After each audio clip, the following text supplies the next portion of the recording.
ഗോയ്സ്, ഇത് ശരിക്കും എന്തൊരു ആചാരമാണ്? ഇത് എന്താണെന്ന് എനിക്ക് മനസ്സിലായില്ല. ഇത് എവിടെയാണെന്നും എന്താണെന്നും ആരെങ്കിലും അറിയാന്നുണ്ടെങ്കിൽ എന്റെ കമന്റ് ബോക്സിൽ ഒന്ന് പറഞ്ഞു തരണമേ. ഇനി ഇതാണോ തലവര? പശു കാടിപ്പാത്രത്തിൽ നക്കണക്കല്ലേ അങ്ങേര് നക്കണ? വല്ല ഹോർമോൺ ഇൻബാലൻസ് ഉള്ള പൂജാരെല്ലാം തന്നെയാണ് ഇങ്ങനെ നോക്ക്. ആ ചെണുക്കനാണെങ്കിൽ തല മൊത്തം ജെല്ലും തേച്ച് വന്നെയാണ്. അയാൾ മൊത്തം നക്കിയെടുത്ത്.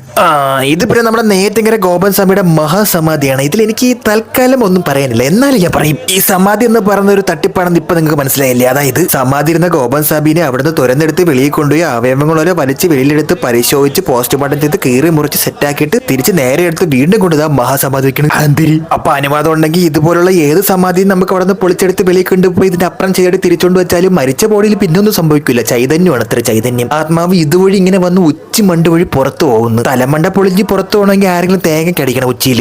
ഇനി ആത്തുണ്ടാ മാവുണ്ടാന്നൊക്കെ ഉള്ളത് വേറെ ചോദ്യം. അതവിടെ നിൽക്കട്ടെ. നമ്മുടെ നാട്ടിലൊരു പുതിയ സംരംഭം തുടങ്ങുമ്പോൾ നമ്മൾ മലയാളികൾ അതിനെ സപ്പോർട്ട് ചെയ്യേണ്ടത് അത്യാവശ്യമാണല്ലോ. അതിനാൽ നിങ്ങൾ സഹോദരങ്ങളുടെ ഒരു പുതിയ സംരംഭത്തിന് എന്റെ എല്ലാവിധ മംഗലാശംസകളും.